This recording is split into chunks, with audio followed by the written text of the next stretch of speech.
Hi, it's the Chappiness guy. Welcome to today's episode of Vestibular Talks. Today's special guest is Emily. Emily is a chronic illness warrior. She's been dealing with chronic illness for about 11 years, trying to find answers and treatment to the different conditions she's been diagnosed with, among them POTS, vestibular migraines, and more. Remember to like, share, and subscribe. Enjoy the episode, guys. Find your chappiness.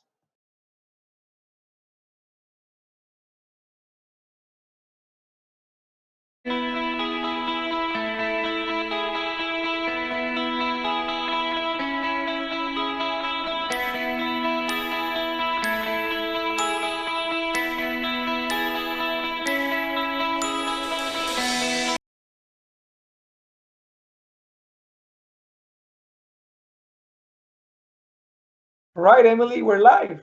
How are you today? Great, I'm doing well. How are you? I'm really good. Thank you for being part of Vestibular Talks. Really appreciate it. Thank you so much for inviting me. It's really an honor. No, it is my pleasure.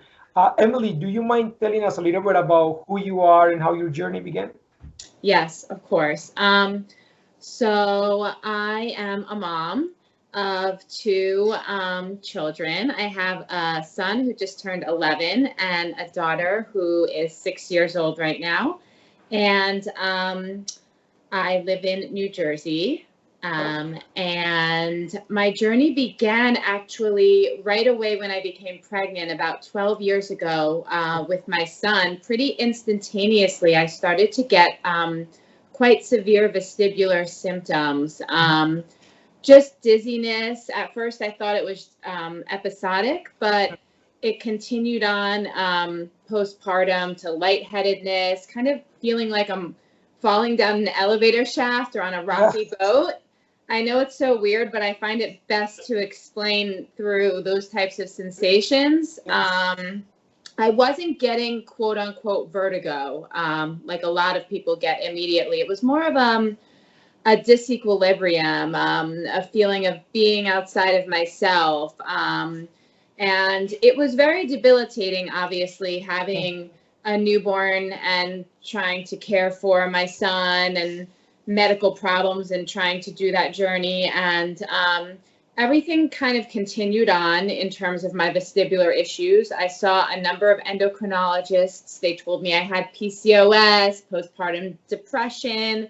It was all in my mind. I was placed on antidepressants, on a number of treatments that didn't work. And then I started to realize that, the medical route might not be right for me. I started to see a lot of functional doctors, was diagnosed with orthostatic hypotension. So we thought I needed to get some blood pressure medication. There were a lot of different routes that I kind of explored over the years in terms of vestibular. I would say cardiologists, endocrinologists, neurologists. I've seen them all. However, all of the treatments that I've been prescribed, nothing was really helping around that time. I did adhere to a gluten-free, dairy-free, low-sugar diet. I took so many supplements. And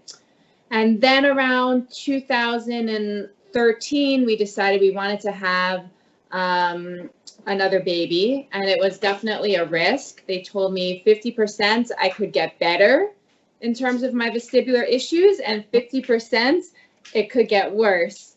And so we took the risk, and I know exactly. Right away, I started to get rhinitis and kind of a chronic cough and completely different symptoms than I had before, vestibular wise. Wow, okay. Yeah, very weird. I had my daughter, thank God. I was lucky, healthy. But right away, I got a severe chronic mucosal cough where my body was not fighting infections or viruses. And I was having the vestibular issues, but it was combined with tremendous jaw pain and neck pain, and shoulder pain was much worse than it had been prior. I had all these issues for 20 plus years, but Now it was as if everything was kind of, all the puzzle pieces were sort of in the air, and they were amplified after having my daughter. Um, so we started to explore allergists and pulmonologists and ENTs and otolaryngologists and basically everybody. And I was on every steroid, antibiotic. I had midlines. I had an unnecessary surgery for called a stretta that was supposed to fix a gaping hole in my stomach using Oh, radio frequency, which ended up damaging my vagal nerve. oh, Yes, I really was desperate to kind of get the cough under control and yeah, get, I figured if I could get these infections under control, maybe it's an underlying condition to the vestibular issues. I wasn't sure if they were connected or how.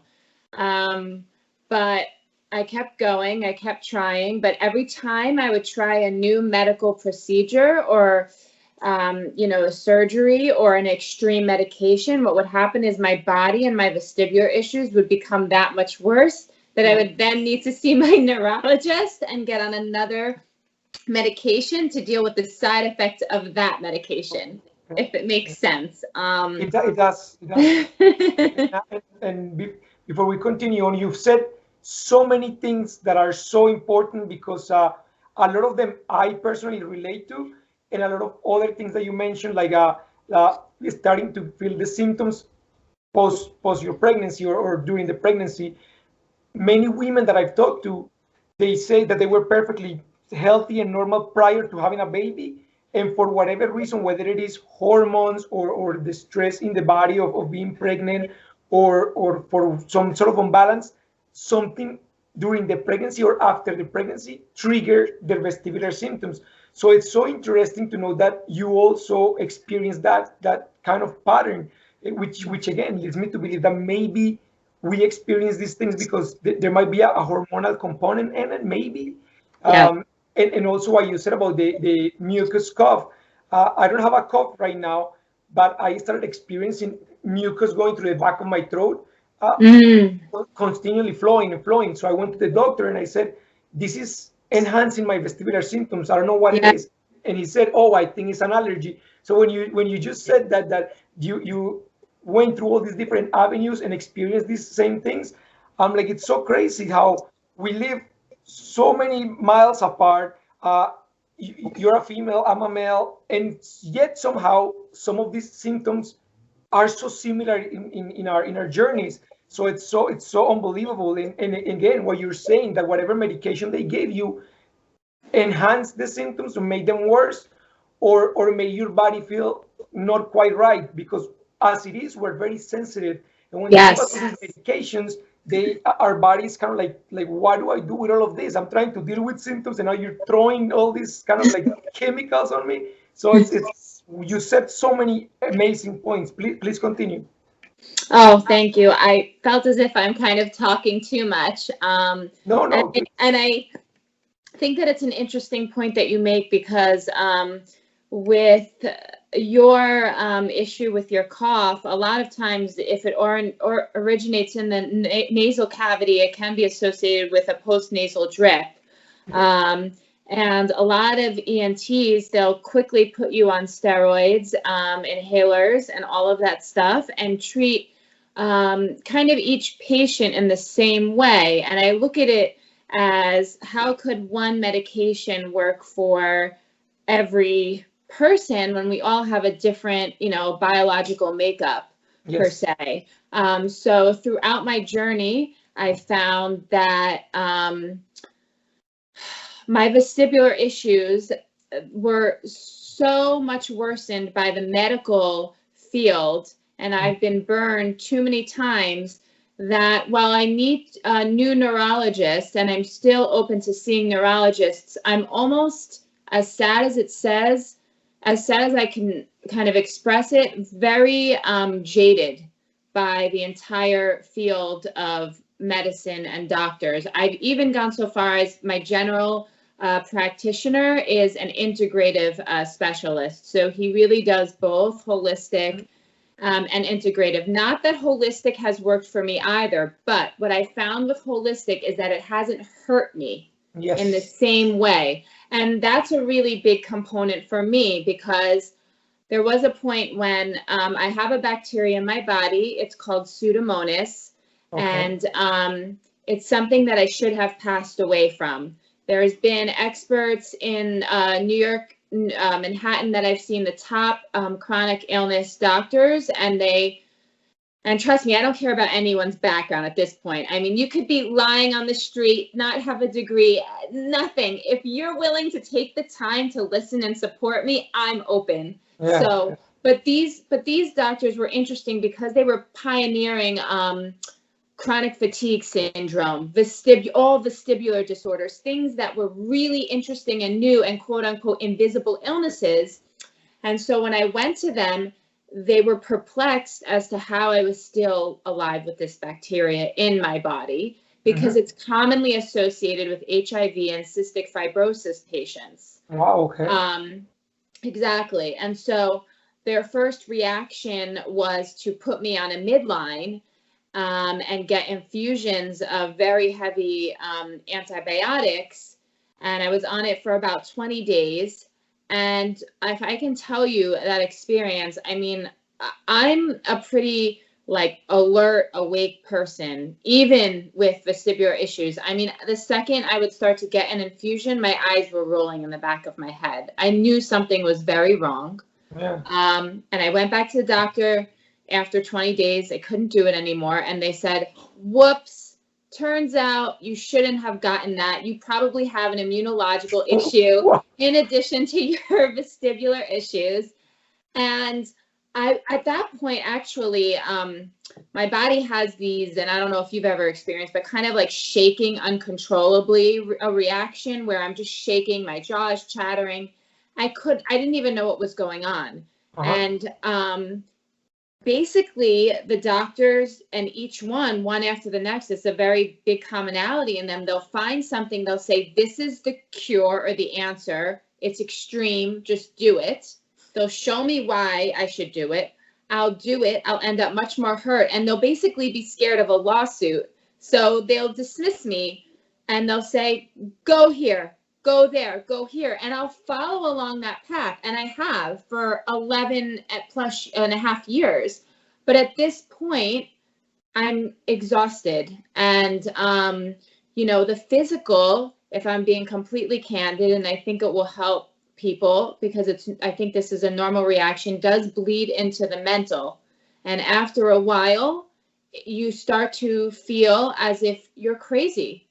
Yes. And you desperately, desperately just want to be better so bad. And you see all the loved ones around you waiting patiently for you to be better. And they're dying for you to wake up one day and say, I'm better, I feel good, I can conquer the world, I can travel again, I can pursue my goals, I can live out my dreams. And every day I feel as if I'm disappointing them. And the pressure of trying to forget a cure, right?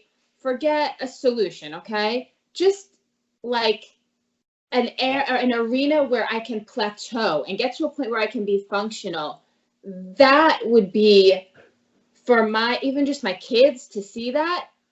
I would just for one day, I would give anything. And it's the most frustrating feeling. And so as a mom and as a parent, that guilt, just is awful. And in addition to that mental component, the other mental component, which I've just realized and I was actually completely unaware of, is the medical trauma and the gaslighting that you go through with so many doctors. And I don't know if it's happened to you as a male, but I know as a woman, I mean, they're right away to say it's, I could have had a baby 10 years ago. They would still say it's postpartum, or, look at you and say, let me just give you a prescription for an antidepressant. And, my own family told me it was mental for probably 7 years. I went to therapy. I did all of that. And I'm being completely honest here. And I did it all. I did the work. I said, but how's this going to solve vestibular migraines? how's this going to help dysautonomia? How's this going to assist me with POTS and a Pseudomonas infection?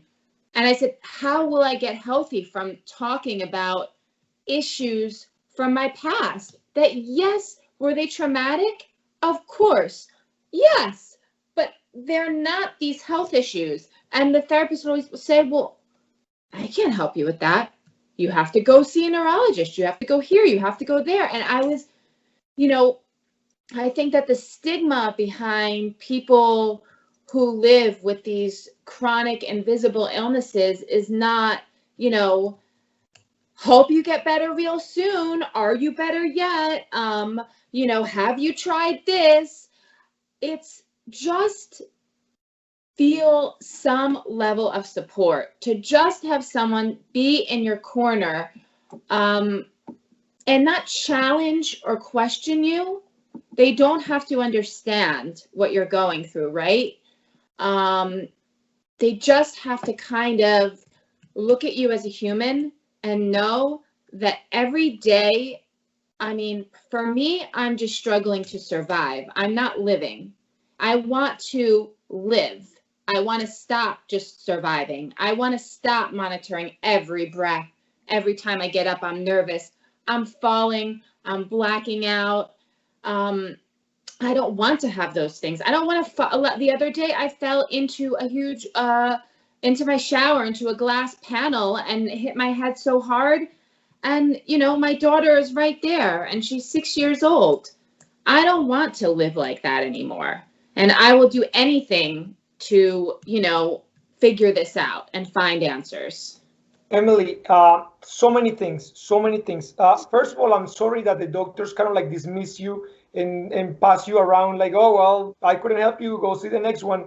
Or they kind of put it as, oh, you're anxious, take an antidepressant. I'm so sorry that that happened to you, because that happens to many of us, and it's unfair because you're right. We're not there seeking attention. We're not there pretending to be sick. We're there because we trust them enough to say, well, you're a doctor, can you help me? Like, because I don't know what else to do with myself. So I'm sorry that you experienced that. Also, the guilt, what you said about the guilt is so true. Like, from family, from friends, from employers, from everybody. And sometimes they might be well intended, but it hurts us more because we feel guilty as it is. And when you have your family telling you, hey, you want to go traveling, you want to go camping, and you're like, I don't think I can, like, I don't feel well enough. And they tell you, you're still sick. Like, what do you mean you're still sick? Yes, this is a chronic illness. This is not like I'm sick 2 days and then on the third day I'm perfectly healthy. Like, we're dealing with this, and like you said, we're surviving. Every day is a struggle. Since you open your eyes in the morning, you're like, okay, symptoms are there, but I have to be productive. I have to take care of my children. I also have a child, so I know how you must feel, and you don't want to disappoint them. You don't want to become a burden. You No. often, I don't want my children to see me as a weak person, because I wanna be with them and be a proactive parent, and I don't want my partner to see me as a burden. So you try as hard as you can, and you put on this brave face, on this fake smile, but inside you live in this internal hell that no one understands how deep it is, and you're just trying your hardest to have one normal day. So I'm so sorry, Emily, because I deeply feel for what you're going through, because I know how hard it is for me, and I cannot even imagine how hard it is for you, especially with comorbid conditions like POTS, like this bacterial infection that was attacking you at the same time that you had your vestibular symptoms. Like, you're already dealing with enough, and then these other things start to pile up. Like, it's so unfair, but we just gotta keep trying our best. And thank you for raising the awareness and for letting people know that, you know what, like, it is okay that we feel guilty, but it's not okay for other people to put pressure on us, because they don't understand what we're going through unless they live it. And yes, they might be well intended, but hey, they don't know what it is to be in our shoes for one simple day. So, Emily, what about prior to your first pregnancy? Did you experience any symptoms or any signs that something was not quite right before the first pregnancy? The only thing that I experienced is that I was in a very serious car accident when I was 15. And right away, I had injured my neck and I had to wear a neck brace for a few weeks. And it ended up causing TMJ and a lot of subsequent jaw and neck and shoulder pain. But beyond that, and to be honest, even at that time, living with that pain was okay. And really was a healthy, very healthy individual right up until I had gotten pregnant. It was like a switch turned off, and I'm still trying to get that switch to turn back off again. Yeah. So, Emily, a lot of people, especially women that wanna have a baby, that want to get pregnant, and are dealing with vestibular symptoms, they tell me what they fear, what you were fearing, that what if the pregnancy makes the symptoms way worse, or for some people, as you mentioned, it might make them feel a little bit better. Um, did you do anything in your second pregnancy to try and mitigate that the risk of those symptoms, or you just kind of say, okay, I'm gonna give it a try and see how it goes? yes. I think first of all, it's very important that when you're thinking about having a child, as my husband and I, my first one was a surprise, but my second one, we were thinking of, we were really kind of trying to figure it out because, as you said, I did have these issues. Um, it's important to know that those issues might change significantly by anything. It could be trauma, stress, or even just something that happens in your workplace. It may not have to do with even like pregnancy, could be a completely separate issue from that. So don't let it deter you from deciding to have children or not. If you really want to have children in your life, don't allow your health problems to stop you from doing that. And that's what I really believe, because there's no greater blessing in the world than having children, and there's nothing like that. And what I can say is that I was completely petrified. And right away, I started to feel worse. But what I did for myself is I was already at a high risk pregnancy because I had a complication in my previous pregnancy where my son was not getting enough food from my umbilical cord. Okay. And so I was on bed rest. And I had infections during my second pregnancy, and I had a lot of complications also. But what I kept telling myself the whole time really was that, at the end of the day, this is what we wanted, and we're going to figure out a way to get through it. Now, when you're pregnant, and listen, you have a child, and I'm sure that there's not a lot of things that you can take or do medically to help alleviate the symptoms. I mean, even Advil, I wasn't allowed to take. Yeah. So, sometimes Tylenol here and there, trying to get as much rest as I could, getting reclining chairs, wearing compression stockings, trying to get my blood flowing, taking baths. Another thing that helped me was going into a pool that was of warm water. Okay. And walking, because if you end up getting pain, a lot of pain in your stomach region or around there as you grow, what happens is that activates the vestibular system more.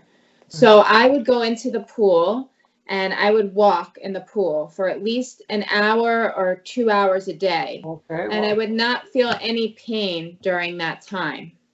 And that was one thing that helped kind of, I think, my body overall. And it's also important to move around, but let's face it, right? When you have vestibular symptoms and other stuff, you really don't feel like you can. But if you're in a pool, you're technically weightless, and it's easier for your body to move around. And I know a bunch of people that I've spoken to on Instagram, and they're amazing warriors, and they're very scared to have kids, and I totally do not blame them, and I've been in that boat, but I open myself up to speak with any of them.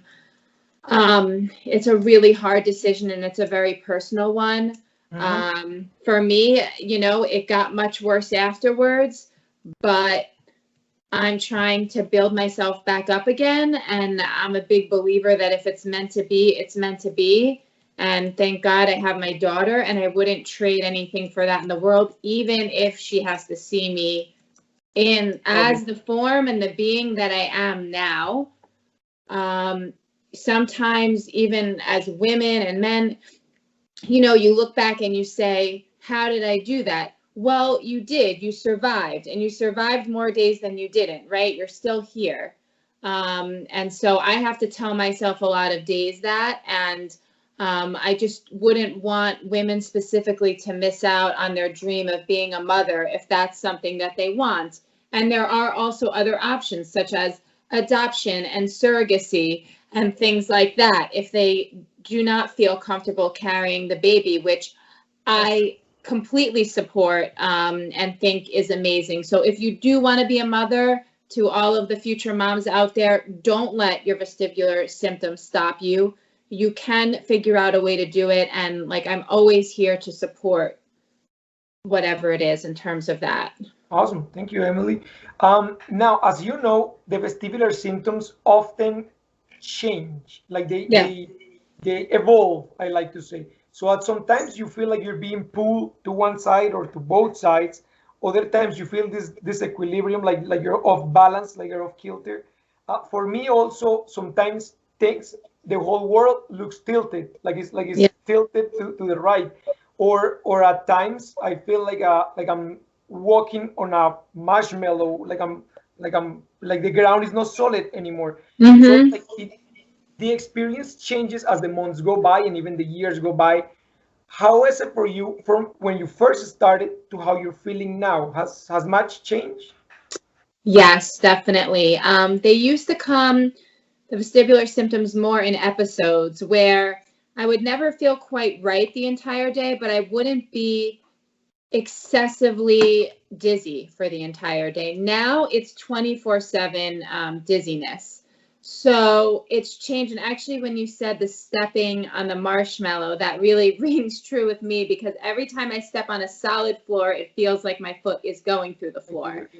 The same thing. And I've also kind of acquired the lovely vertigo. And I not really more than once have I had to really stay in a bed, and that was maybe twice actually, and that was after an extreme medical procedure and after having a child. But just several weeks ago, I had an experience where I was very dizzy upon going to sleep. I could not sleep because of my dizziness, which happens sometimes. Mm-hmm. But when I tried to wake up, I couldn't move my head at all, and everything was spinning.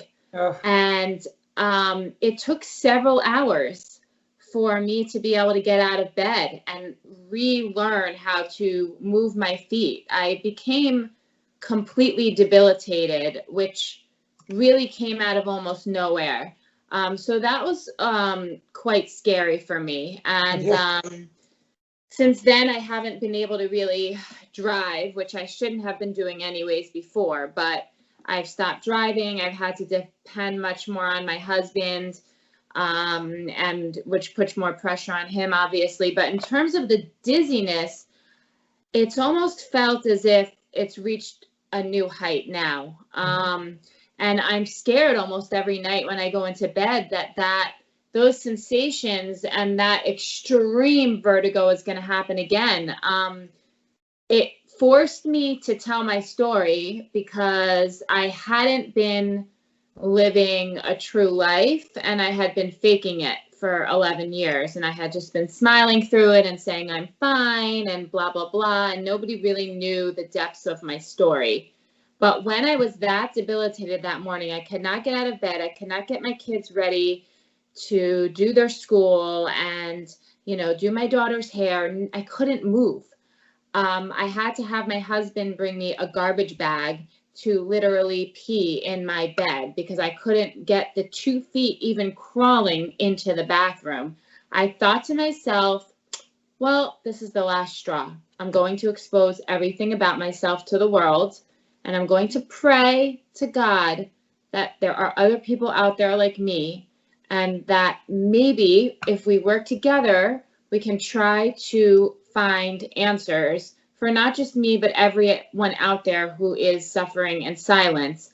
But that was really my breaking point. And my dizziness, as you said, changes, but it's become much more unmanageable for some reason as the years go on. And I've heard that that can happen with people who do have underlying infections, chronic infections. So that's one area that I'm trying to explore, is how to work on my underlying infections and issues like that, as well as vagal nerve damage. I've heard that that plays a big role.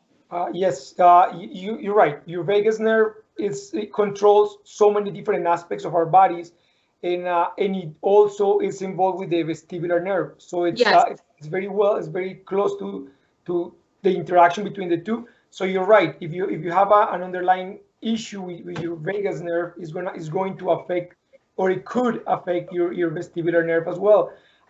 Emily, first of all, you're very brave for sharing your story and opening up to such a vulnerable position, because it's not easy to talk about these things. It's quite difficult. So thank you for that. And I do believe you're right. I do believe that we're stronger together. Many people are struggling through these conditions, and often we get judged on the base that, oh, but you look fine. Yeah. Yeah, physically we look fine, quote unquote, but you don't know what is happening inside. And honestly, Emily, I mean, I know there are really bad conditions out there like cancer and other conditions, but vertigo is such a debilitating condition because it makes you weak. Like you can't move, you have no balance, your eyes can focus, you can't get out of bed, you cannot walk, you depend on everybody else or someone else helping you out at that moment of weakness or vulnerability. That I tell people, I'm like, I don't wish vertigo on, even I don't have any enemies, but if I had an enemy, I wouldn't even wish No. vertigo on that person. It's so hard to deal with that. Or even when I tell people, I'm like, they're like, oh, but what do you feel? I'm like, I feel dizzy 24/7. And they're like, oh, yeah, I get dizzy sometimes. It's not that bad. I'm like, no, I'm like, you don't Oh, get it. I'm like, it's not like I'm dizzy for a little bit. It's dizziness all day long where you feel like you're swaying or you're turning a little bit or you feel like you're leaning and falling to one side. Like it's such a debilitating condition. And when you feel it mostly inside your head, that you feel like a pressure and you feel like your head is like full of air and it's like, I don't know how to express it, but like what you said, like you're falling into an elevator shaft like this. yes. You feel the sensation of dropping. And when you try to explain that to people are like, I don't get it. And something that gets me, Emily, is when people are like, are you sure you're not focusing too much on it and maybe that's why you feel it? No. If I Oh, could distract my mind onto anything else, trust me, I would. And yes, meditation, praying, a little bit of exercise, they do help distract your mind. yes. But it is there in the background 24/7. It doesn't go away. It might decrease a tiny bit while you're focusing on something else, but it is constantly there. So you and me and many other people are constantly battling this thing. Like we people have no idea the strength that we have to try and look normal and to do a normal task that for people they take for granted. For us is a huge effort to do Yeah. something. Emily, what about your husband? When he first started seeing you with the symptoms, what, because it's really hard for someone else that is not living it to understand, like, what, how can I help you, like, what do I do? What was his position when you first told him, hey, I'm feeling like this? Yes, so that's a really good question. I just wanted to say on your point that I'm very sorry with everything that you're going through as well. And I think that you creating this forum for other people to speak about their experiences and be vulnerable is very brave yourself. So I just think that, you should be acknowledged for everything that you're doing, because it's work, it's hard, it's difficult to focus.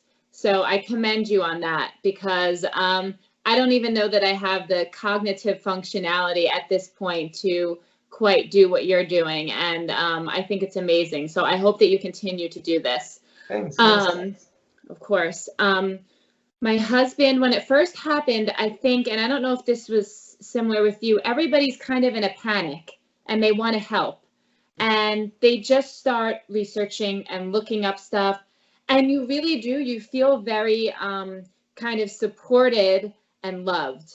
But as time goes on, not that the support and love is still not there, but it becomes tiring, naturally, for and wearing for a spouse to see someone that they love so much be sick. You Mm-hmm. know, when we got married, I was not well for very long. I was maybe only well for a year of knowing him in total out of 13 years of being together. Okay. So in most of our relationship, it's been in sickness and in sickness. Yes. So as much as I would love to tell you, oh, I want the worst to come after, right? The sickness to come later, and then let's have that health now. That's not the scenario with us. He's an extremely devoted and understanding man, and I'm lucky to have him that he's stood by me through all of this and the doctor's appointments and me, just crying and upset and so frustrated. He's really been my sole support network, through the entire duration, because everybody else looks and just doesn't understand or doesn't want to understand, whatever the Yes. reason, whether or not it's ill intended. It just happens, right? People come in and out of your life, and you have these friends, but they get tired of you canceling, or you have these family members and they get tired of you not being able to do the required things. And so the relationship becomes, very strained. Yes. Of course, my husband and I, we have our fights and our difficulties, but I'm really grateful that he has always supported me in terms of never giving up to try and become a healthier version of myself. Whereas a lot of other people have said to me, similar to what you have said, to change my frame of mind, think positively, to let it go, stop researching, because I'm not going to find any answers. If I haven't after 11 years, why would I now? And to basically wake up in the morning and let it be and end my search now, live with it. That's really not what my husband has done. So I'm very grateful that Yes. he is like that.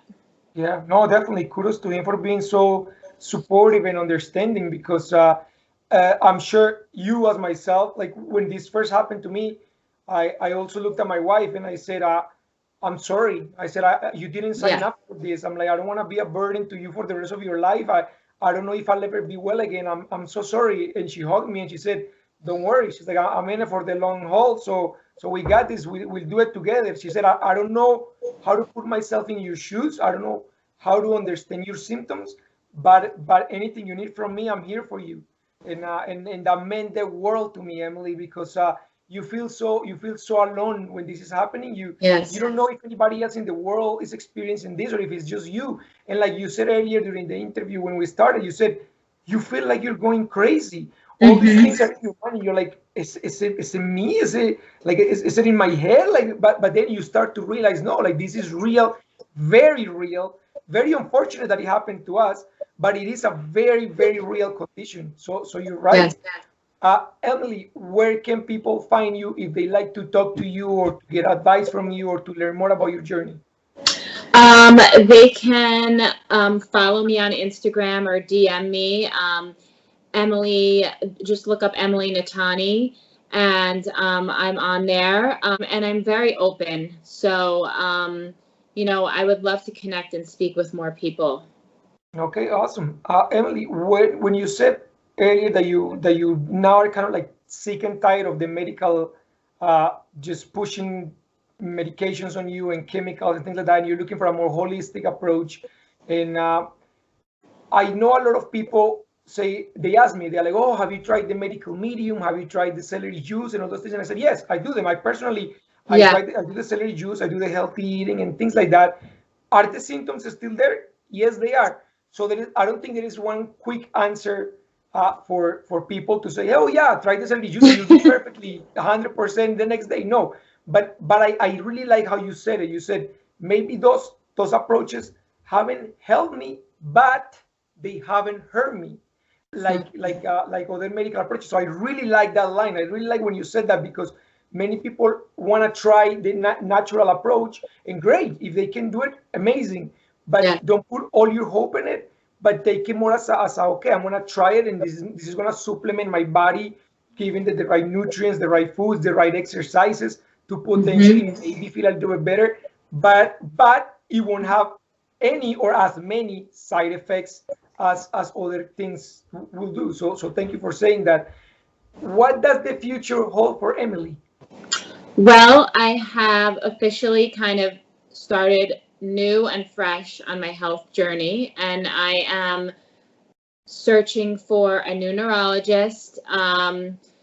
That's not as narrow-minded and more Yes. open-minded, which we all know specialists that's almost impossible to find, but I'm trying, and I'm on the hunt for that functional doctor really that can work with me as well as work as a liaison with maybe a medical doctor, because I think I probably have learned over the years that I need a combination of both.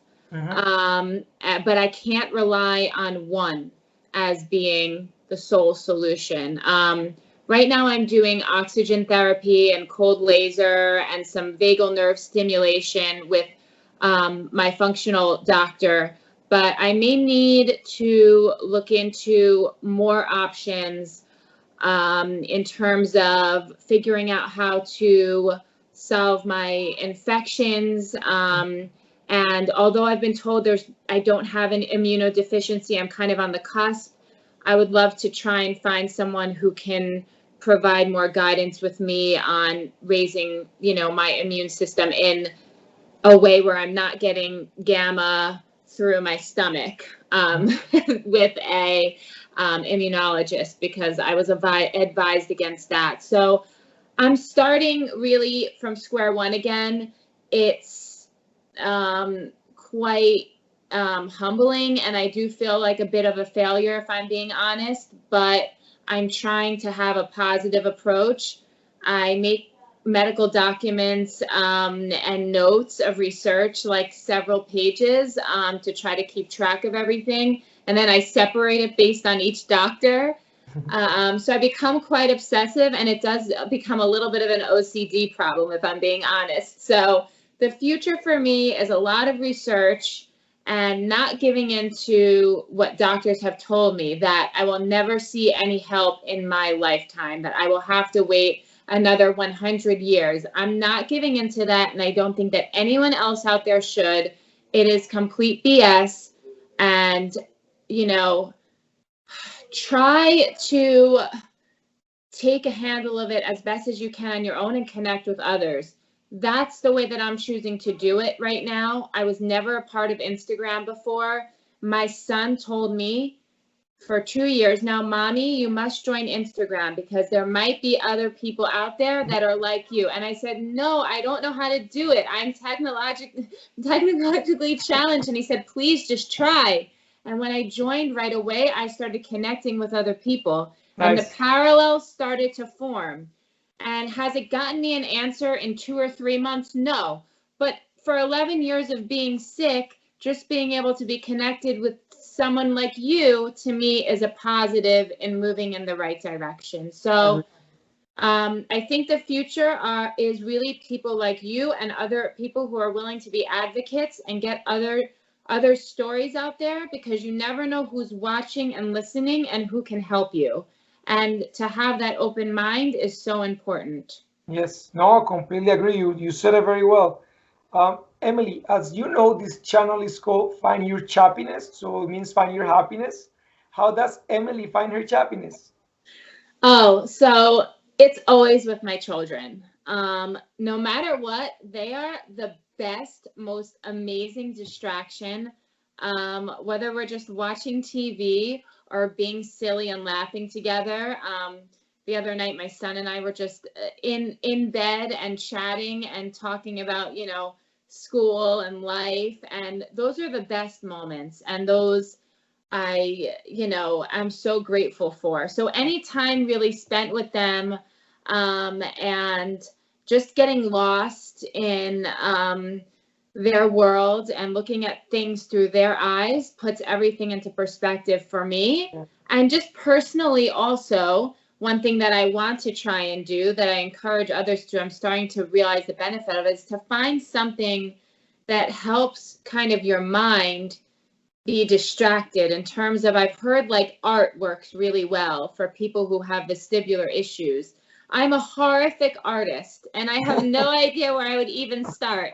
But just for people without kids, because I don't just want to say, oh, my kids, I think like I love looking at stuff that's vintage and home decor, or even fashion, or getting lost in a series on Netflix that's very distracting. I think things like those, the little things, if you find that you are just staring at something and you can just focus on that one thing, that's an amazing, that's happiness. I think that's happiness, because if you're not thinking about your illness, if I'm not thinking about it for that moment, for me, I'm happy. Yes, yes, gives you a little mental break for sure. All Yes. right, Emily, before we conclude our interview, is there anything else you would like to share either about your journey or to people that are struggling right now and maybe they might be at the beginning of their journey and they are looking for that little bit of light of hope? Yes. First off, anyone who first feels this, it's very important to recognize that it's okay not to be okay, and to kind of learn what your limitations are and to accept those limitations within yourself and to be vocal about it. This was a huge mistake that I did in the beginning, and it made me significantly sicker. Mm. You have to recognize that you may not be able to do what you used to do and be, and that's okay. Mhm. And you have to be okay with saying no and forcing your body to rest. And it's scary and very overwhelming, but know that you have support, with other people out there have these types of invisible illnesses. And I'm happy to share my journey with whoever wants to hear it. I don't have answers. I don't have a happy ending. I feel alone and lonely still through it all. And every day is a struggle, but learning, when to stop is the most important thing. And to stop pushing yourself until you crash every time is something that you should recognize within, yourself. It's something that I'm still working on after all that time, but it's advice that I wish someone would have kind of given me in the beginning of my journey. Okay, awesome. No, very, very powerful words. And yes, hopefully, you're right. We need to understand our boundaries and our limits and understand that life changes and that we need to be kind with ourselves first before we can move forward. So you're right. You're right. All right, Emily. Well, it's been an absolute pleasure talking to you and getting to know you. And I hope we can keep in touch. You have my information on Instagram. And yeah, I'll let you know when we post the episode so you can share it with your friends and family. Thank you so much, and thank you for having me. It's really been an honor to get to know you as well. All right, thank you. Bye, Emily. Bye.